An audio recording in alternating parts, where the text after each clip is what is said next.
With the West in demographic and cultural decline, is a religious revival its only way out? How is the Muslim world's demographic decline linked to Iran's nuclear ambitions and Erdogan's aggressive foreign policy? How is China's demographic collapse impacting its global ambitions and the crisis in Taiwan? And the most of all, what do these demographic, geopolitical, and cultural shifts mean for the future of the Jewish state, facing regional pressures, internal tensions, and perhaps even the twilight of the West as it nears 2 years of wartime reality? Hello, everyone, and welcome to my channel. I am Matan Hasidim, speaking to you from Jerusalem. In honor of Israel's 77th Independence Day, I'm hosting a special series of conversations on the future of the Jewish civilization and the State of Israel. Today, I'm thrilled to welcome David Goldman, columnist, author, and geopolitical strategist who writes regularly, among others, for Asia Times. In addition to his many articles and publications, he's the author of the best-selling book How Civilizations Die, which was also translated into Hebrew back in 2013.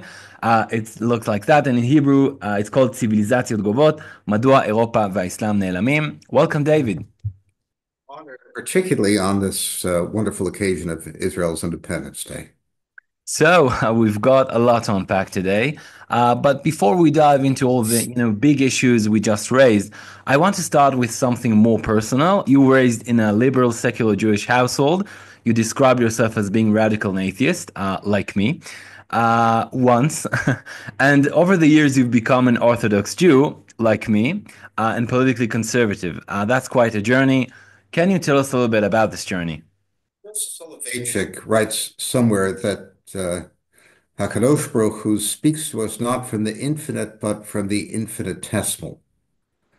That it's the broken heart, the person in despair, person who is confused, who gets a glimpse of God. And I had, in my early 30s, a spiritual crisis, and at some point simply became convinced that there was someone out there listening to me. Not that somebody was talking to me, that I would have checked into a mental Yes. institution, but that somebody was listening to me. It took me a long time to become Shomer Mitzvot, maybe another dozen years after that. And it proceeded by stages. The first stage was my conviction that the Jewish people really are chosen by God, that we have an extraordinary role to play, and that to identify as a Jew and to be a Jew uh, is the way to respond to the existence of God. And the second stage was to understand that God has given us the mitzvot as a way of approaching Him. Let's say I'm a young radical atheist Israeli from the left, going to Kaplan and demonstrating.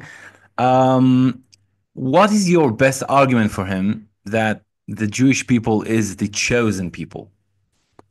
There have been, according to the the philologists, the language researchers, anywhere from 120,000 to 160,000 languages spoken on planet Earth since the dawn of man. Virtually all of them are extinct. If you look at the languages spoken today, where is Estonian or Ukrainian or Lithuanian going to be, or for that matter, perhaps even Korean in 100 years? Uh, After 3,500 years of existence, we are not uh, exactly the oldest people. There are certain Indian groups who can say they're older, and the Chinese can say they're older, but as a distinct national identity with a distinct language and a distinct scripture, we're the only survivor over that time. And we still are the only rich nation with 3 children per woman and a healthy population growth rate. That is, with the prospect of being larger and not smaller in 100 years. So if that isn't an extraordinary singular fact, if you're a radical young leftist, explain to me how this happens and that why you shouldn't respond to it. So that would be the first thing I would say. You know, as a side note, I find it just fascinating that in debates all around the world between atheists and believers, people almost never bring up the historical anomaly of the Jewish people's survival. It always surprises me, and I think it's a powerful argument for faith. So just another question, personal question. In your book, How Civilizations Die, it seems that the Jewish thinker Franz Rosenzweig had a strong influence on your ideas, especially his view on history of what causes civilizations to decline or survive. Could you tell us a bit about that? Zweig is a very good philosopher and sociologist of religion. He's a terrible guide to Jewish practice. And part of the problem is his tshuva occurred when he was a soldier in World War One, or just before he went to war. He wrote one book, which is a collage of many different things called The Star of Redemption. And then he developed a nervous wasting disease and was basically sick for the rest of his life. So he had a very brief career, and we only have a young man's book from him. But he had one great insight as a philosopher, which to my knowledge, no one else had before him.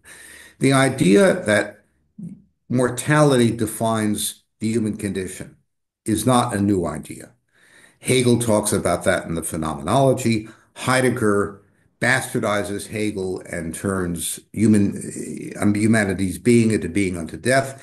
The idea that our sentience of mortality defines us in some way is much discussed. What Rosenzweig argued is that it is not our personal physical death that most affects us, but social death, the death of our people. He wrote that the love of the peoples for their own ethnicity is sweet and pregnant with a presentiment of death. The peoples of the earth, the Gentiles, know that the rivers and fields and valleys that they now occupy someday will be occupied by another people, and that their language, if it's known at all, would be locked up in the dust of a library and not spoken anymore. And it's that response to the possibility of social death that has such a terrible impact on human events. Uh, and it's quite a shocking thing. While I was in the first stages of my tshuva, I happened to be in Venice in 1987, and there was uh, an exhibition of Soviet archaeology at the Ducal Palace. And it was one glass box after another with a little sand in it and a sandal strap or a piece of pottery with a plaque saying, well, we know this Central Asian civilization existed from 300 BC to BCE to, 100 BC and then disappeared. And I thought, how many tens of thousands of civilizations have vanished with their love songs and their religious hymns and their warrior chants and their histories and their deeds of heroism and their tragedies completely forgotten.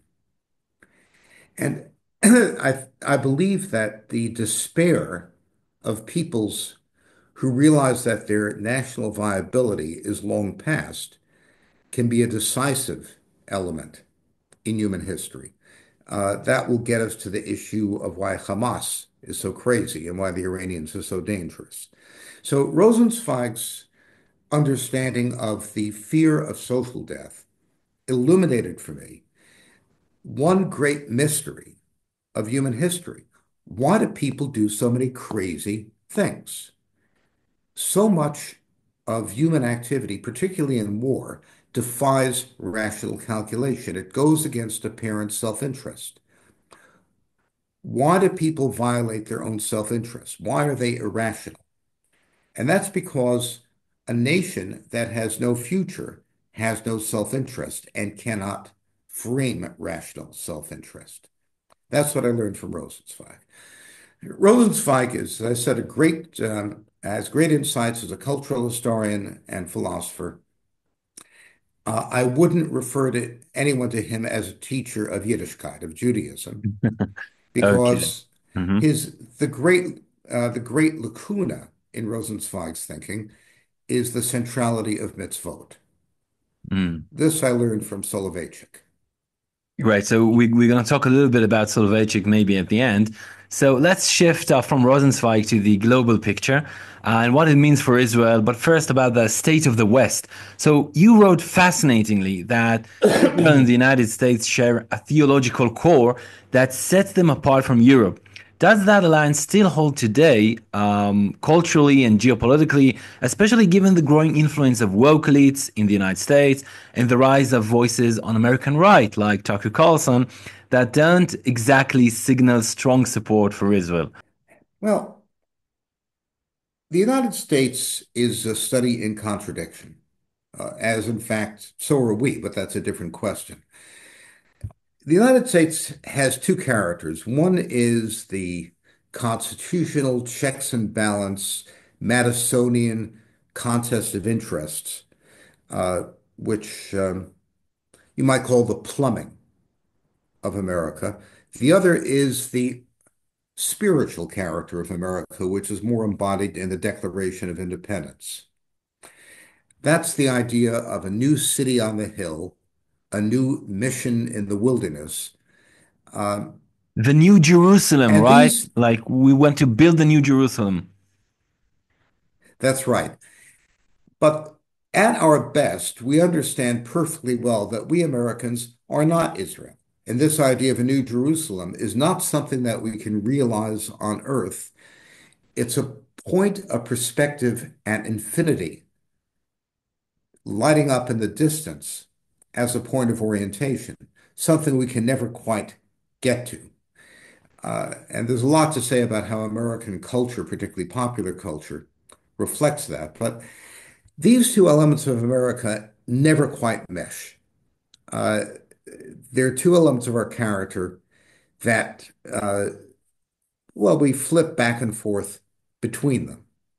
Now, the evangelicals in America were, of course, Israel's greatest political allies. That support in the long term is in question because the evangelicals, which rose as a movement really in the 60s and expanded at the expense of the liberal mainline churches, are now losing their kids to the endemic banal culture. And support for Israel among young evangelicals is much lower than among their parents. So we certainly can't count on this. And Tucker Carlson represents a secular nationalism that has no inherent sympathy for Israel. I'm not going to try to guess exactly what makes Tucker Carlson tick. My friend David Samuels had a very compelling profile of him in Tablet magazine, which I read with interest. I don't know him personally, so I'll leave that topic aside. But absolutely, Israel cannot count on America. We had a very brief window between 1967 and the present where America was Israel's ally. It was not Israel's ally before 1967. Our main ally was France. France was the main source of our weapons. It was the source of our nuclear technology and a lot of intelligence. Then France threw us out the window in 1967 when de Gaulle announced the arms embargo. And suddenly the United States was stuck with us because the Middle East became a Cold War battleground. And the United States, which earlier had wanted very little to do with us, had to adopt us as an ally because we were on the other side of the line from the Egyptians who were being supported by the Russians. The evangelicals, meanwhile, saw the 1967 war and decided it was a nest, it was a miracle. And they went back and read Bereshit and said, gee, I guess it's right that whoever blesses them is going to be blessed. And we sure want to be blessed and not cursed, so we better bless them. Uh, and the same evangelicals, their grandparents were anti-Semites. Maybe their grandchildren will be anti-Semites. We don't know. And we have to always plan for the worst, that we're on our own. So now the question, which Another guest of mine, Professor Ruth Weiss, once called the $1 million questions of Israel relationship. You know, a friend of mine once interviewed for a job with Benjamin Netanyahu, and he heard him say, Israel will survive as long as the West survives. So, what happens if in the coming years we actually see the West and United States particularly collapsing faster than expected? What should Israel do then? I believe that Israel will survive as long as God wants us to survive. We were here before the West. You'll never meet a Jew who loves Western culture more than I. I studied classical music, I studied European languages. God forbid the West should fail. But if it does, we'll find a way to survive. Uh, the powers of Asia are not inherently anti-Semitic. China uh, took, I think, a very hurtful and wrong approach after the October 7th massacre. But China, as such, is not anti-Semitic. India, which is the second power after China, is quite friendly to us. Russia is not necessarily anti-Semitic, though it has been in the past. Vladimir Putin is probably the first Russian leader who is not an anti-Semite. So I think there is room for Israel to be a Middle Eastern nation among other Middle Eastern nations, even in the absence of American support. So just a So follow-up question about India. So I recently had a fascinating conversation with Professor Makaran Paranjape. He's one of the leading intellectuals of India's conservative movement. You can just listen to this. It's on this channel. And he spoke about India's growing support for Israel. Do you think Israel can increasingly rely specifically on India as a rising global power and perhaps even as a long-term strategic partner? I'm not Israeli and I don't make Israeli foreign policy. I'm speaking as an American and an outsider. So I'm reluctant to give advice. Uh, but I would be cautious about uh, making Israel's future dependent on any single alliance, even with the United States, let alone with India. India is a country with many grave obstacles to its development. Even though its population is now equal to China, its human capital and its infrastructure are so far behind China's that I think it will never, in within any strategic horizon that's relevant to us, it will never overtake China. So Israel needs to engage everyone, India, China, Russia, and maneuver as best it can. It certainly needs to cultivate the American alliance. But we saw after the October 7th massacre that the Biden administration was trying to blackmail Israel by withholding arms. So if Turkey could produce a modern fighter, so could Israel. I think it would be very good for Israel to develop its own high-tech armaments and be less dependent on any outside source to the extent possible. Uh, we're in a very different world than we used to be. Secretary Rubio described the world as multipolar, which is a remarkable statement from an American Secretary of State. And given that it's a multipolar world, Israel needs to be engaged with all the poles. Obviously, America's relationship with Israel is special. Uh, Israel is what's called a uh, major non-NATO ally of the United States, same status as, say, South Korea, and that's a good place to be.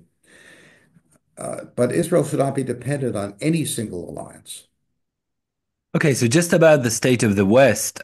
So with the West in demographic and cultural decline, you wrote it fascinating in your book 10 years ago, more than 10 years ago, actually. Is a religious revival its only way out? The West was founded on a religious principle, and it's very difficult for it to persist in any other way. I won't exclude the possibility, but after the Roman Empire collapsed, Europe was a chaos of barbarian invaders. You had Vikings from the north, you had the Teutonic tribes who took over Spain and Italy. You have the Magyars, now the Hungarians, who came in from the east. Um, and it was Christianity that made these tribes into Europe, that in fact turned tribes into nations.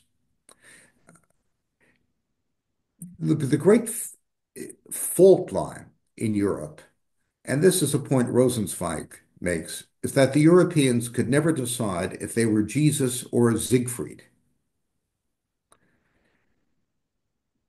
They had their own sense of nationality, and they assigned a degree of holiness to it.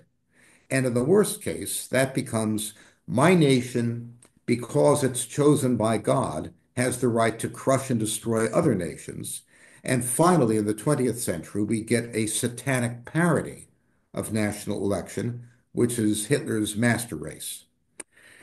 And most of the great conflicts in Europe were fought by nations who thought they had a special divine privilege to exercise power over their neighbors. And I think it's this flaw in Christian Europe which led to the destruction of the Catholic Church and the decline of religion. Now, can this be revived? I don't know. Um, Geert Wilders, the patriot leader in the Netherlands, wrote an article last September in which he said, "We European patriots are really European Zionists. We should Wow. think of ourselves as emulating Israel." And I think that the example and existence of the state of Israel and our success is an enormous benefit to the European nations because it shows them that a small and vulnerable nation, even one that's under continuous attack, can flourish and grow and have a growing population, very high level of culture, very high standard of living. And that's an inspiration to many of the European patriots. So perhaps the state of Israel will be the uh, will be a key element in giving Europe a future. Exactly So what form it will take, I don't know. So you're joining this conversation now from Budapest, Hungary, one of the centers of Europe's nationalist revival. How do you view the rise of populist and nationalist movements across Europe today? Are they a sign of civilizational resistance or late stage panic, let's say? I think it's both, to be fair. In 2010, when I first visited Hungary as a tourist, the analysts taking the census calculated that the ethnic Hungarian fertility rate was 0.83. That's the average number of children per female, which is a death sentence. That's where South Korea is today. It's now roughly doubled to about 1.5. Uh, Very and that's impressive, I still think, well right? below, It's very it's impressive. impressive, but it's still well below replacement. And the Fidesz government under Viktor Orban and his colleagues have done their best to foster not just economic incentives for families, but a sense of Hungarian identity and Hungarian purpose. So I'll give you an example. I Just have the correct me honor if to I'm serve, wrong, replacement rate is 2.1?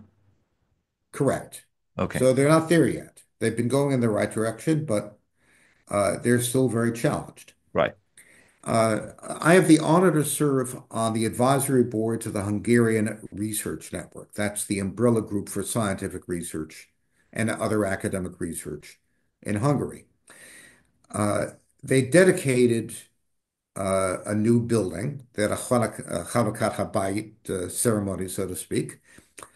And an actor read a famous 19th century poem about knowledge and books and so forth, very dramatically. That's the kind of thing which you won't find in most Western countries. a celebration of Hungary's classical culture. The last time I heard something like that, I was a 10-year-old boy, and watched television and saw Robert Frost, the great American poet, speaking at John F. Kennedy's inauguration. So they take their culture, their poetry, their language, the great building, their architecture very seriously. And they've done a very creditable job. One of the reasons Budapest is such a great Beautiful place city. to Yeah. say, they've beautified it enormously, restored many of the old buildings. They have a way to go, but uh, they're doing everything they can. And I have no doubt that they look at Israel as an example. When I first met Viktor Orban in 2018, that's exactly what he told me. They are inspired by Israel's success, both demographically and economically, and they would very much like to emulate it. Same thing that Geert Wilders said in the article I mentioned. So Okay, so small following up question about Hungary right now. I heard that there are problems, tensions maybe with the LGBTQ society in Hungary, and gay parade is not allowed. What do you make of all these things? from what I can tell, gay people in Hungary live their lives without interference. Uh, some of the waiters at the Chabad Seder in Budapest with 1,300 people, mainly Israelis, were wearing fingernail polish. You could see people who are openly gay all over the place. And there are gay bars and so forth. No one bothers anybody. There's no gay bashing because there's no violence of any kind. There's no Jew bashing either. Hungary has no street violence of any kind. So for gay people living their lives, this is a perfectly safe and congenial place. On the other hand, the Orban government has banned public gay propaganda like LGBTQ parades and LGBTQ oriented sex education. I'll give you an example. A month ago, the leader of Germany's Conservative Party, the Alternative für Deutschland, came to Budapest to meet Orban. They gave a press conference. I went to listen to the press conference. Now, Ms. Vidal is a lesbian. Her wife is a Sri Lankan filmmaker. Um, she's, quite openly gay. And a reporter said, "Well, what do you think about the Orban government's gender policies?" And Ms. Vidal said, uh, "My wife and I are raising two children together. We want to live our lives the way we want without the interference of any government. But that doesn't mean I want first graders being told they can change their sex every year or drag queens reading books to them in first grade. There's a line." So I think the prime minister here in Hungary would agree with that sentiment. There's certainly open gay life and a secure and free environment for people to pursue whatever lifestyle they wish, but there is no public sanction to legitimize LGBTQ lifestyle on the same par with traditional family life. Many people think that this is, a terrible violation of human rights, but I think if you talk to gay people in Hungary, they're less concerned about it because they live their lives in security as they please. Okay, let's move and talk a little bit about Trump's administration and maybe foreign affairs. So, I listened to an interview you gave about 7 years ago, where you spoke about the need for the United States to intervene militarily against Iran. Given the legacy of the Iraq campaign and the deep public backlash against American involvement in the Middle East, do you think that the United States would dare actually to launch a large-scale operation against Iran today? Matan, something happened in the last 7 years which changed things. We lost a war to Russia. There's no question the Ukraine war was run micromanaged. by American commanders. We know that because the New York Times published the details of it, even if it was fought by Ukrainian soldiers. And the Russians beat us. They beat us by producing more weapons, by being clever at electronic warfare, and adapting to circumstances much faster than we expected. Now, I've been warning since 2008 that if the United States got into a confrontation with Russia over Ukraine, Russia would ally with Iran, and that would cause us more problems than Ukraine was worth. We have no real strategic interest in Ukraine. Iran getting nuclear weapons, becoming a nuclear power, is an existential strategic interest for the United States. But what that means is that you can no longer separate our policy from Iran for our policy towards Russia, and to some extent our policy towards China. Look at the Red Sea right now. We haven't been terribly effective in suppressing Houthi attacks on shipping. They're getting Iranian weapons. Uh, the Houthi officers, half of them are trained by Russia in Russian military academies. So I don't know what Russia's role is, but Russia has leverage against us. So this is a much more complicated equation than it was 7 years ago. Uh, the president and the secretary of state and other officials are doing their best to try to work towards a settlement in Ukraine. It's been quite difficult. I think the Ukrainians are as much to blame in this as anyone else. Uh, and they have a very difficult job on their hands.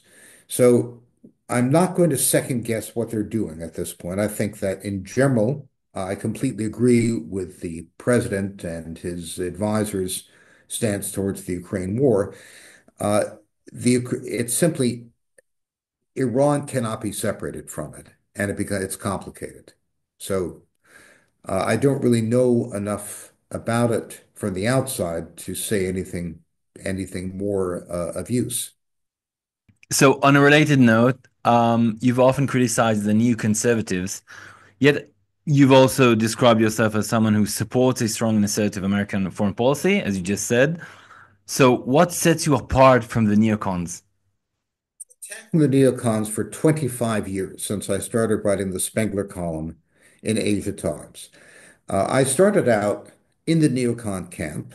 I was part of the supply side movement in economics, and that was very much a neocon project. And I was one of the first American economists sent to Russia after the fall of communism to instruct the heathen on the virtues of democracy and free markets. And it took me 3 or 4 visits in Russia to come to the conclusion that we were completely out of our minds, that attempting to apply Anglo-Saxon law and political philosophy to Russia was an insane endeavor. Uh, the core idea of the neocons from the first Bush administration onward is that exporting democracy and free markets is going to transform societies no matter what their cultural background, no matter what their history or their social character. And that's what we should do. We should make them Democrats. Uh, and that's crazy. A democracy presumes trust. I vote for a congressman or congresswoman in the United States whom I've never met, or if, maybe to shake hands. And that person is going to go to a faraway capital and negotiate my fundamental interest with other people whom I don't know. I have no family connection to. They're not blood relatives. I can't go whisper in their ear at their court. America spent hundreds of years building a civil society, town meetings, elections of church elders, self-government at the micro level before we had a democracy. Hegel points out that Europe, the urbanization of Europe, the development of civil society through European cities, created the premise for democracy. People had choices in life. They could choose a profession. They could choose to open a business. And it's that exercise of freedom, the habits of exercising freedom, that are the foundation of democracy. They don't come overnight. The idea that you can walk into a rock and say, you now have majority rule, abracadabra, you're a democracy, was lunatic, even crazier in Afghanistan. So that's caused untold misery, violence, and strategic setbacks for the United States. It is an ideological form of rigidity that requires psychiatric attention and not political criticism. Wow. Okay, so let's talk a little bit about Islam. So in the book, How Civilizations Die, you argue that declining birth rates in Muslim world drive regimes like Iran and Turkey towards aggression out of civilizational despair, let's say. So in light of the current situation in Syria and the tensions Israel and Turkey, how do you see the future of Turkey-Israel relations? Do they even have a future at all? Well, thank God the United States is there to mediate because the United Turkey can't do without the United States as a NATO member and Israel as an American ally. So for all the rancor that the Turkish government has expressed towards Israel, there's a limit to how much damage they can do. Um, so as long as President Trump is in office or we have a similar government, I'm not really worried about Israel-Turkish relations. This is an annoyance, not an existential threat. Iran is a much more complex story. When I first began writing about Iran's demographic decline, this is 20 years ago, Iran was still in a period of rapid population growth of its working age, military age population. That's now crested and is beginning to decline. Iran's working age population, by the core central UN projection, will fall by 40% this century. So will Turkey's. Now, that has many implications. The Kurds in Turkey have a much higher fertility rate than the Persians. So, by the calculation of my friend Nicholas Eberstadt, an economist at the American Enterprise Institute, the majority of Turkish military age men will be Kurdish, native Kurdish speakers, by the 2040s. Turkey is terrified of Anatolia breaking up, of a breakaway Kurdish state. I believe that its action in support of HTS in Syria, the jihadist successor to Al-Qaeda, was motivated by its attempt to neutralize the Kurdish elements in Syria's northeast. So we've already seen a military response. There's a What makes the issue more complex is that Central Asia, that's the former Soviet Socialist republics of Central Asia, Kazakhstan and Uzbekistan are the largest. Then you have Azerbaijan, Kyrgyzstan, Turkmenistan, and so forth. The population of these countries is growing. Now, from Turkey's standpoint, the irony is that the majority of Turks will be outside Anatolia in 20 years. So if Turkey wants to be relevant as a state of the Turks, it has to reach out to Central Asia, which means that it has to come to terms with China because China is building the infrastructure and connectivity in Central Asia, which makes it possible for Turkey to embrace its Turkish brethren outside Anatolia itself. And that's pushed Turkey closer to China. That's not necessarily a military issue. The Chinese don't like fighting. They like making money. They like exercising control through technology and infrastructure as opposed to using guns. So that, if anything, will tend to make Turkey more responsible on military issues and less likely to engage in adventures. So there are many different cross currents here, but I think the demographics are a critical starting point to make sense of geopolitics. I'm not saying that demographics is destiny, that there is a mechanical relationship between demographics and geopolitics, but you can't understand the geopolitics without understanding the demographics. So, because of the similarity, problematic situation in Turkey and in Iran, so the question is, from an Israeli perspective, can you see in the future, maybe recent future even, Turkey becomes Iran, like in its fanatic Islamic way of, dealing with things? This is surely a possibility. but I think it's far from inevitable. Turkey has a much longer secular tradition than Iran. Uh, it has an excellent university system that produces first-rate engineers.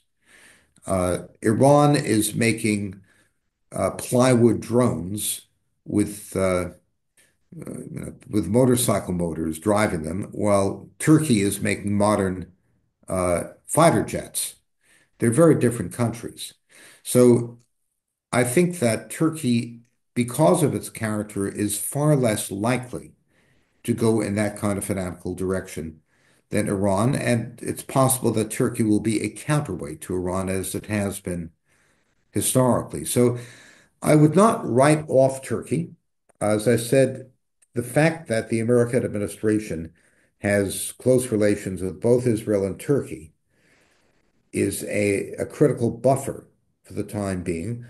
And I think Israel will do the obvious, which is to suffer through a period of diplomatic winter with Turkey and hope for a revival in the future of friendlier relations, such as Israel had with Turkey in the past. Okay, so let's talk a little bit about Israeli society, coming back to Jerusalem. So you present Israel as a unique case, a modern state with strong fertility and religious resilience. But do you still believe that Israel represents a civilizational model, as we've been talking about? Because of the social fragmentation, the Israeli society of recent years, maybe it's a little bit, shaking that view. Judaism itself has fundamental challenges, which, if you will, are teku. They're not resolvable. Soloveitchik talks about the incompatibility of halachic man and homo religiosus, the enthusiastic Hasid and the dry Litvak.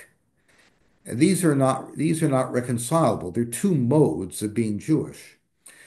He talks about the irreconcilability of um, what he calls covenantal man, the Jew who humbly walks in the mitzvot and worships his maker, and majestic man, the conqueror of space, the curer of diseases. These are not compatible either. And if you look at Jewish history, we have 50 Jewish Nobel Prize winners in physics, which is extraordinary. Now, I can't believe that without Torah, you would have such an incredible density of talent. Jewish culture is Torah. But I went through the biography of every one of them, and I couldn't find a single one who was Shomer Mitzvot as an adult. Some of them came from households, but they were all secular as adults. Three or four mathematicians who were from. Uh, but in any case,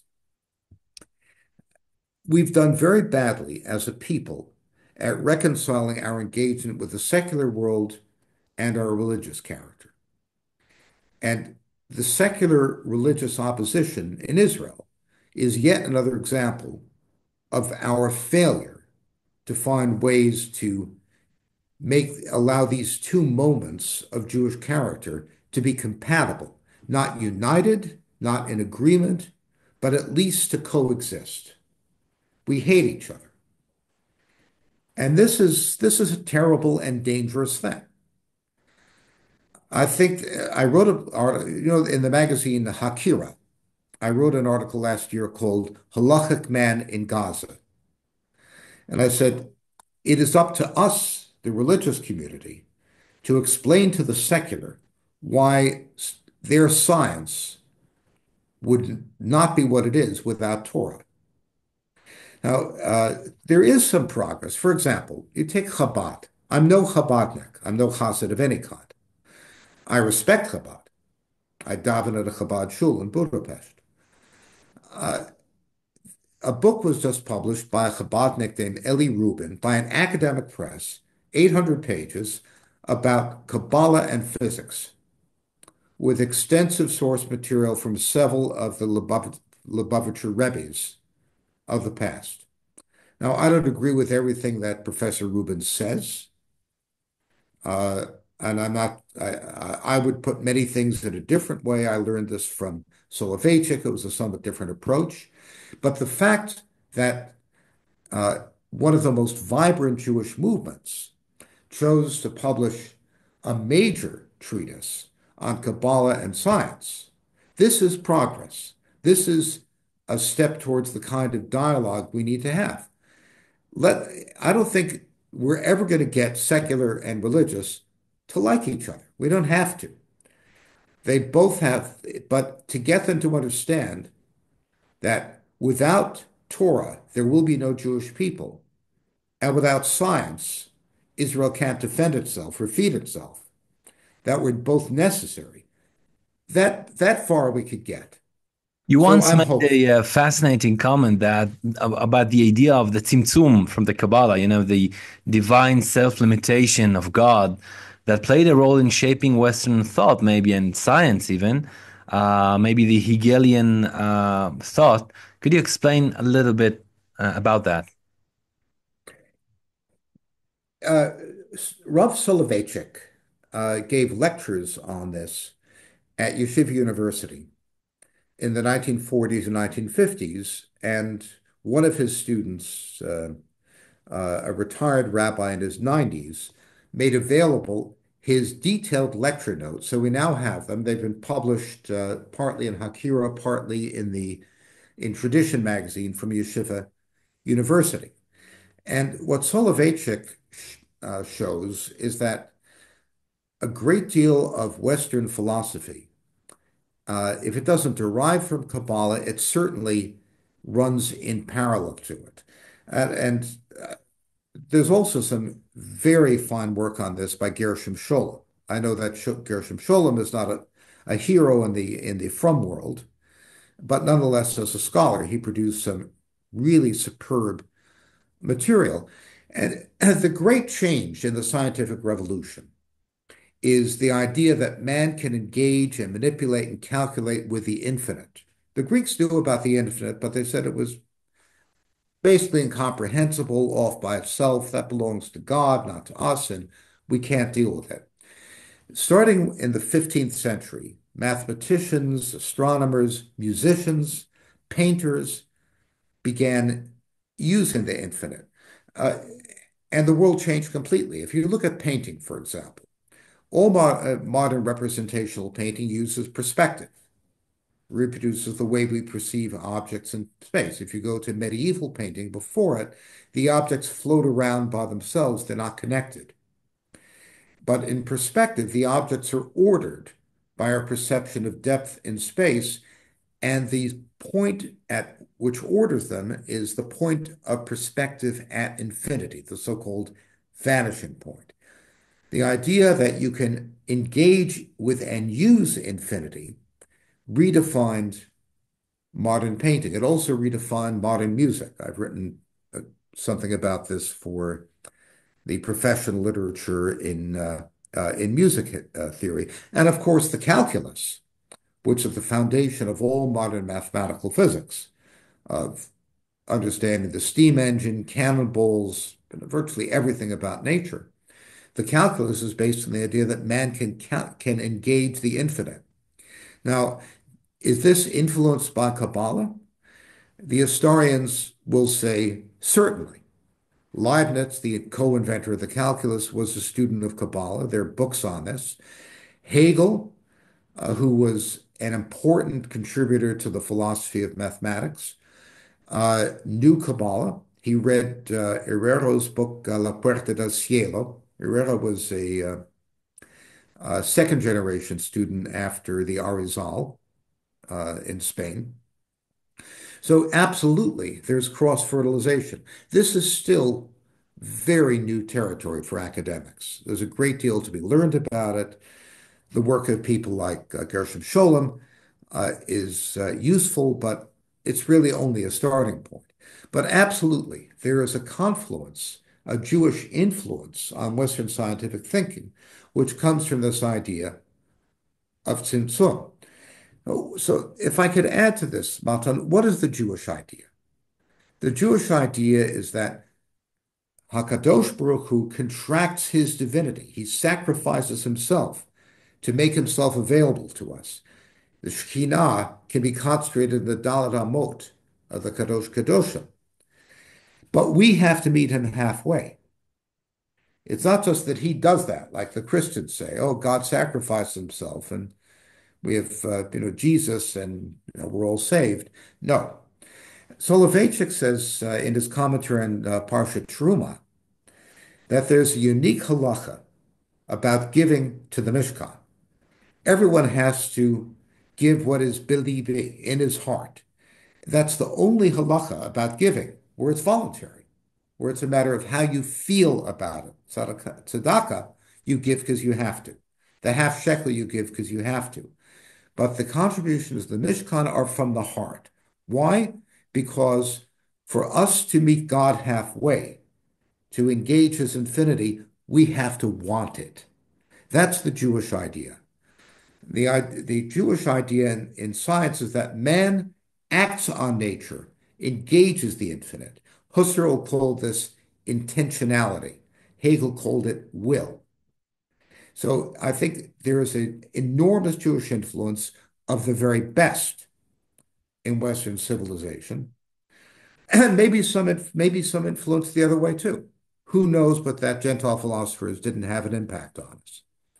So, what I know about this is the little that I've been able to work out from the Soloveitchik lectures that luckily have been recently published. And what I've written is effectively an annotated guide to them um, in Hakira.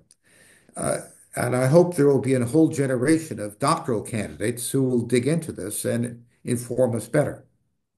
That just sounds really fascinating. So, I hear you speak and I thinking to myself, like, do you think Israelis should aspire to be a light unto the nations, attitude and speak more openly in Jewish theological terms, especially since many of its closest allies today are religious societies? Or is that maybe a dangerous ambition, Meshichi, too much? Well, I think if we stick with the halacha and tradition, we do exactly what we're supposed to do. How much are we supposed to pray for the Goyim? At Mincha on Yom Kippur, we read the book of Yonah, and that's about saving everybody. Everyone has the right to repent, and Hakadosh Baruch Hu will listen to the prayers, even of the worst of the Gentiles, if they repent. So we do that. We don't have to repeat that every day. We don't have to say, "We're the light unto the Gentiles." Uh, it thing we can do is make Israel a wonderful and holy place and be an example. The more we are it, the less we have to talk about it. Be'ezrat Hashem. So maybe last question, David Goldman, a year and a half after October 7th, are you optimistic about Israel's future? Of course, I'm optimistic. I'm a Jew. You have to be optimistic. Um, the fact that if you look back and you look at the condition of the Jewish people in 1947 and you look at it now, we are, well, to give one example, we probably have 200,000 adults engaged in full-time Torah study. Last I checked, it was about 118,000 in Israel and probably about as many in the United States. To uh, give a comparison, there are about 100,000 people studying to be Catholic priests right now, and they have 1,000 times more people than we do. Wow. So we're in a golden age of Torah study. Right. We're in a golden age of Jewish influence, of military power. Uh, can we can we mess it up for ourselves? Of course we can. We've done that so many times in the past. But if we look at what we've accomplished, how can we not be optimistic? David Goldman, with this optimistic note, maybe we're going to end here. Thank you very, very much. It was really an interesting, thrilling I'm honored. conversation. Thank Thank you. you very much. Thank you very much. Shem yishmor otcha.